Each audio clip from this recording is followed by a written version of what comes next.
रात का अंधेरा घना था, जैसे किसी ने आसमान पर काली चादर तान दी हो। हवाओं में अजीब सी सरसराहट थी और हर तरफ सन्नाटा पसरा हुआ था। गांव के छोर पर वो पुरानी हवेली किसी पुराने जख्म की तरह खड़ी थी, एक ऐसी चुप्पी के साथ जिसमें न जाने कितने राज दफन थे। टूटी दीवारें, खाली खिड़कियां और चांदनी में डरावना सन्नाटा। हर ईंट, हर कोना जैसे बीते वक्त की कोई कहानी कह रहा था। लोग कहते थे, सूरज ढलने के बाद हवेली की तरफ देखना भी मौत को दावत देना है। बच्चों को डरा डरा कर सुलाया जाता था इसी हवेली की कहानियों से। लेकिन हमने, मैं, विक्रम और रिया, इस रहस्य को सुलझाने की ठानी थी। डर के आगे बढ़ने का फैसला किया था। गांव वाले हमें पागल समझते थे, हमारे इरादों पर हंसते थे, पर हमारे लिए यह सिर्फ एक एडवेंचर नहीं बल्कि एक मिशन था। हम जानना चाहते थे कि आखिर इस हवेली में ऐसा क्या है जो सबको डराता है। आज वही रात थी, 3 जुलाई 2025। घड़ी की सुइयां जैसे धीरे धीरे डर की ओर बढ़ रही थी। हमारे पास टॉर्च, कैमरे, रिकॉर्डर और हिम्मत थी, या शायद बेवकूफी। दिल की धड़कनें तेज थीं, पर कदम पीछे नहीं हटे। हवेली की तरफ बढ़ते हर कदम के साथ डर गहराता गया।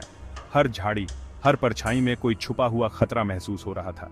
दरवाजा किसी भूखे राक्षस की तरह खुला था, जैसे हमें निगलने के लिए तैयार हो। उसकी चरमराहट ने रात की खामोशी को चीर दिया। हमने एक दूसरे की तरफ देखा। डर था, पर पीछे हटने का इरादा नहीं। हमारी आंखों में सवाल थे, लेकिन जवाब सिर्फ हवेली के अंदर ही मिल सकते थे। आज रात या तो हवेली का सच सामने आएगा, या हम भी उसी रहस्य का हिस्सा बन जाएंगे। हर कदम के साथ हम अंधेरे में डूबते चले गए और रहस्य की वापसी की शुरुआत हो चुकी थी। झंग लगे दरवाजे को धीरे धीरे धकेला। उसकी ठंडी भारी सतह पर हाथ रखते ही एक अजीब सी सिहरन पूरे शरीर में दौड़ गई। ऐसा लग रहा था जैसे यह दरवाजा बरसों से किसी का इंतजार कर रहा हो और आज उसकी खामोशी टूटने वाली थी। दरवाजा खुलते ही उसकी कर्कश आवाज ने रात की गहरी खामोशी को चीर दिया। हवेली के अंदर की गूंजती आवाजें जैसे किसी भूले बिसरे समय की कहानियां सुना रही हों। अंदर कदम रखते ही सीलन और सड़न की तीखी गंध ने स्वागत किया। दीवारों पर काई जमी थी और हर सांस के साथ अतीत की परछाइयां महसूस हो रही थीं। टॉर्च की हल्की रोशनी में धूल के कण हवा में तैरते दिखे, जैसे वे भी हमारे आने से चौंक गए हों। हर कण में एक कहानी छुपी थी, हर परछाई में एक रहस्य। पहला कदम रखते ही ऐसा लगा मानो हम किसी दूसरी दुनिया में प्रवेश कर गए हों, जहां हर चीज अनजानी, हर कोना रहस्यमयी था। दिल की धड़कनें तेज हो गईं और हर आवाज डर को और गहरा कर रही थी। हॉल बहुत बड़ा था, छतें इतनी ऊंची कि उनकी छाया भी डरावनी लगे। दीवारों पर धूल से ढके पुराने चित्र टंगे थे। उनकी आंखें हमें घूर रही थीं, जैसे वे हमारे हर कदम पर नजर रखे हुए हों। विक्रम ने कांपते हाथों से कैमरा निकाला और रिया ने रिकॉर्डर ऑन किया, ताकि हवेली की हर आवाज, हर फुसफुसाहट कैद हो सके। हम तीनों एक दूसरे के बेहद करीब थे, एक दूसरे की मौजूदगी में थोड़ा सा साहस महसूस कर रहे थे। डर के बावजूद आगे बढ़ने की जिज्ञासा हम सबको बांधे हुए थी। बीचों बीच टूटी फूटी सीढ़ी ऊपर जा रही थी। उसकी हर सीढ़ी पर समय की मार साफ दिख रही थी, लेकिन ऊपर जाने की हिम्मत अभी नहीं थी, इसलिए हमने पहले नीचे की मंजिल देखने का फैसला किया। तभी अचानक मेरे पैर से एक पुरानी फटी पुरानी गुड़िया टकराई। उसकी एक आंख बाहर निकली हुई थी और कपड़े जगह जगह से फटे थे। वो गुड़िया जैसे अपने दर्द और अकेलेपन की कहानी सुना रही थी। उसकी मुस्कान में एक अजीब सा दर्द और उदासी थी, मानो वो भी इस हवेली में फंसी हो। अचानक बिना किसी चेतावनी के भारी लकड़ी का दरवाजा जोर से बंद हो गया। उसकी आवाज से दिल दहल गया और हवेली की हवा और भी भारी हो गई। हमने मिलकर दरवाजा खोलने की कोशिश की, उसे धक्का दिया, खींचा, लेकिन वो टस से मस नहीं हुआ। ऐसा लगा जैसे किसी अदृश्य ताकत ने उसे जकड़ लिया हो। अब हम सच में अंदर फंस चुके थे। डर और बेचैनी हमारे चेहरों पर साफ झलक रही थी और हवेली की दीवारें जैसे हमारी हर सांस सुन रही थीं।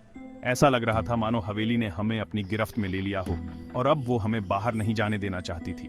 हर कोना, हर दरवाजा जैसे हमारे डर का मजाक उड़ा रहा था।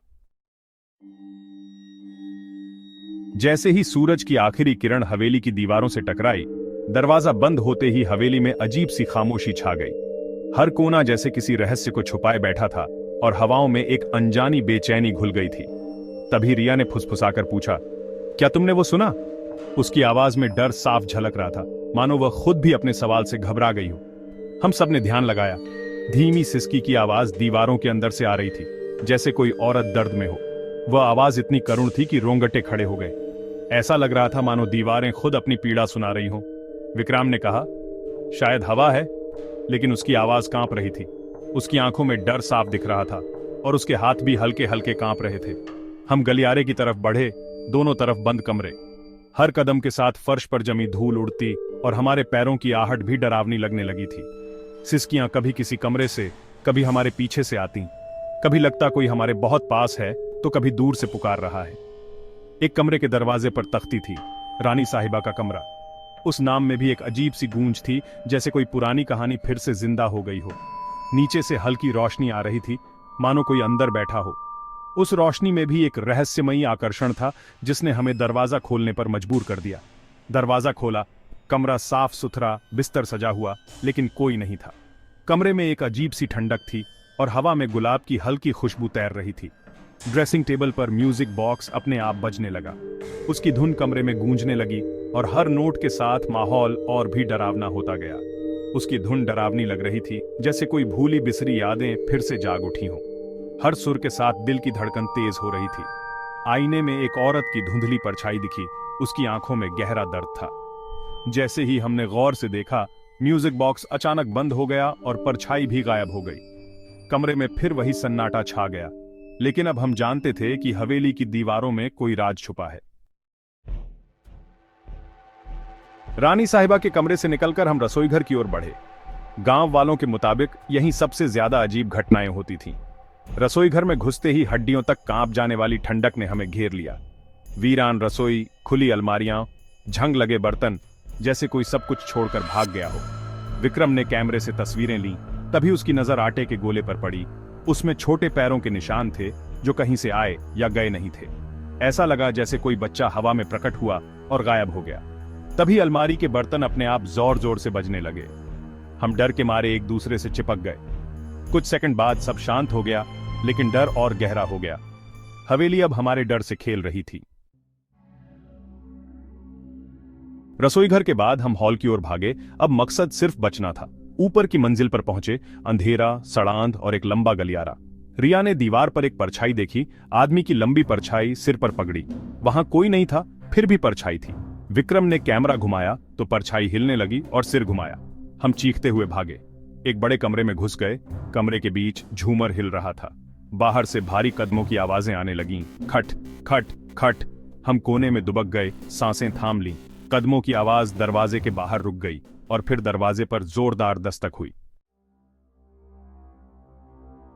दस्तक के बाद भयानक खामोशी। हम कोने में चुपचाप बैठे रहे। विक्रम ने टॉर्च जलाई। कमरा बड़ा और आलीशान था। मेज की दराज में पुरानी डायरी मिली। डायरी पर लिखा था, ठाकुर वीर प्रताप सिंह, 1947। पन्ने पलटे। शुरुआत में रोजमर्रा की बातें, फिर लिखावट डर और घबराहट में बदल गई। आखिरी पन्ने पर लिखा था, वो मुझे छोड़ने को तैयार नहीं। अगर मैं उसका नहीं हो सकता तो वो मुझे किसी और का भी नहीं होने देगी। आज अमावस है। मैंने हवेली के सारे दरवाजे बंद कर दिए हैं, लेकिन वो दीवारें तोड़कर भी आ जाएगी। अगर कोई ये डायरी पढ़ रहा है तो भाग जाओ, यहां सिर्फ मौत है। इसके बाद के पन्ने फटे हुए थे। डायरी के आखिरी शब्दों ने हमारी हिम्मत तोड़ दी। हवेली में कई आत्माएं थीं, ठाकुर, रानी, नौकरानी और शायद वो बच्चा। हमें यहां से निकलना था। हमने कमरे से बाहर निकलने की हिम्मत जुटाई। गलियारा खाली था, पर खामोशी और डरावनी हो गई थी। नीचे हॉल में पहुंचे तो देखा, बीचों बीच एक पुरानी कुर्सी पर कोई बैठा था। चेहरा धुंधला, बस एक आकार। हमारे कदम रुक गए। वो हमारे और दरवाजे के बीच था। हवेली की घड़ी ने 12 बजाए। कुर्सी पर बैठी परछाई धीरे धीरे खड़ी हुई, बहुत लंबी, डरावनी। उसी वक्त हवेली के सारे दरवाजे, खिड़कियां जोर जोर से बजने लगी। सिसकियां, चीखें, हंसी, हर तरफ वो परछाई हमारे करीब आती जा रही थी। क्या यह हमारी आखिरी रात थी?